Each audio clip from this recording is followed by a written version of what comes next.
Hello, hope everybody's doing well. Just wanted to make a video updating the progress on the go-kart. Had a little bit of time to work on it the past few days. I actually spent several hours on it today and made some good progress.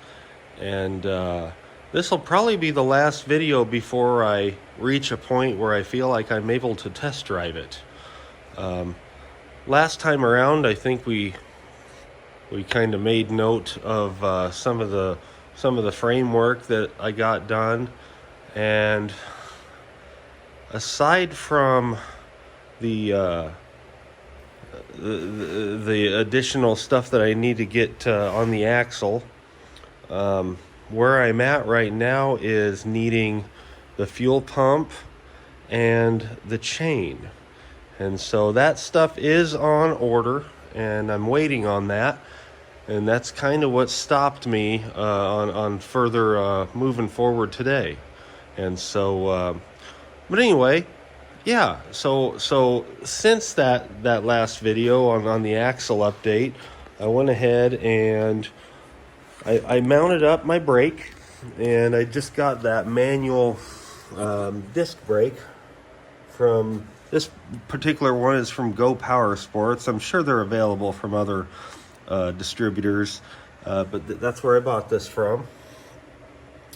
And I ended up welding it in place, and kind of it's a fixed bracket to my frame.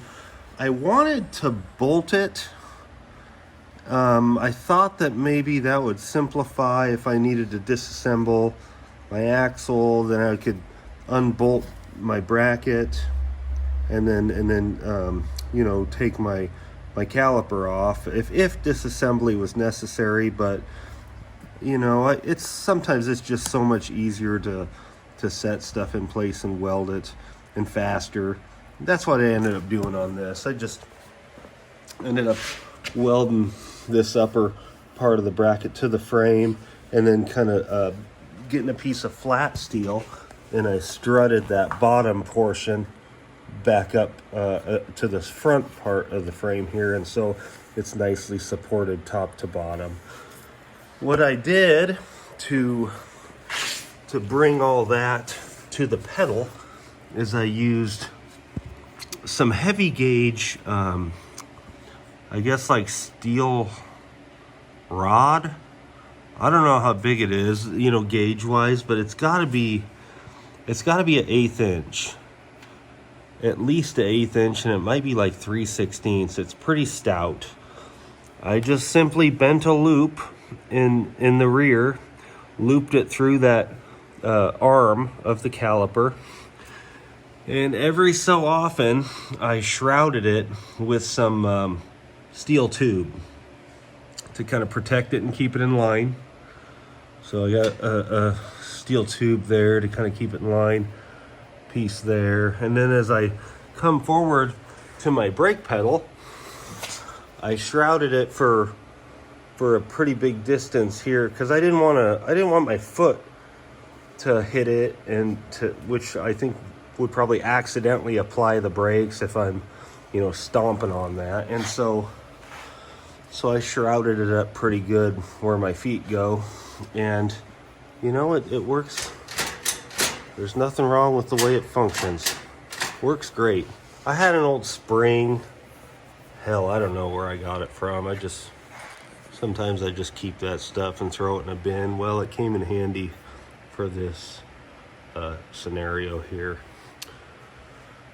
So that was done a few days ago. And then today, I needed to get the throttle squared away. And like I say, I'm waiting on my fuel pump and some chain, my drive chain. And with that order, I'm also waiting on some hardware to help me out with the throttle cable. But I got impatient. I ended up going to the hardware store and kind of going a different route. And I kind of did some jimmy rigging. But I'll tell you what, I think it'll be okay. I ended up using one of these adjustable, I don't know what you want to call it, like a knuckle piece. But I ran a drill bit in the, it's like an adjustable turnbuckle kind, not turnbuckle, but I can't think of the name of it. So what I did was I ended up, if you can see down in there, I welded a little bitty nut down into the kind of the crotch of that piece to prevent the cable from going all the way up through. So that was kind of the stop for the cable, and I drilled out the threads in the back side of this. That way I had something to secure my cable, and I had one of these little bitty cable clamps here that worked pretty well to go through this gas pedal. I don't know if y'all can see that. Again, I just had a spring on hand that I kept, and then I just used a piece of 1/4 inch all thread and kind of straddled the frame and the steering column to fix this kind of this turnbuckle piece here in place. And you know, this piece here, I located it like specifically because I wanted to match up the throw of the foot pedal with the throw of the carburetor linkage, right? I didn't want to over press that carburetor linkage and break it or bend it. So I did some figuring, and I was able to put this piece of tube steel here so that it stops the pedal before I damage my carb linkage. Got that figured out. It's like I think my cable's like a 90-inch cable that goes back. I kind of got it looped around, and I zipped it to the frame here and there. And I got it coming back here where I had a piece of, it's like a factory rod. The linkage that came off the carb, this is a factory piece of the rod. And I trimmed it, and then I used these, I don't know, I'd call them like kind of like set screw things. And I was able to shove the cable in from one side and the rod in from the other side and just tighten them all up together. And I used kind of one of these connecting nuts. I don't know. I don't know the name of it. I think it's called like a, well, it's a long nut. And I ended up drilling out the back side so the cable would fit in it. But I didn't drill all the way through, right, as to create a stopping point. And I just welded a little tab of steel to the top of it, and then welded it to the framework on the bottom of this gas tank. Which is another thing that I got done, is I got me my gas tank. It's a 5-gallon tank. It's, you know what, as I thought about it after the fact, it's probably too big, but it's what I got. And I probably won't go to the trouble to try to send it back and get a different one. It's just going to have to do. But what I did there is just welded up some 1-inch by 1-inch framework. The tank came with the straps. I just framed out some 1-inch by 1-inch, and then welded a piece of 3/4 square bracing from the bottom of this gas tank framework back to the X brace behind my seats. So pretty solid, no problems there.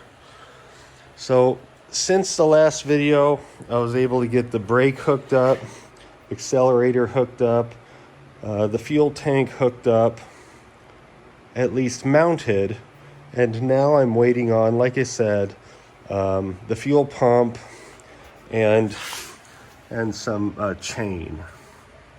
One thing I did do, and maybe it's not really noticeable, but I did have to move the engine backward about 2 inches because it ended up being just too close to this framework here.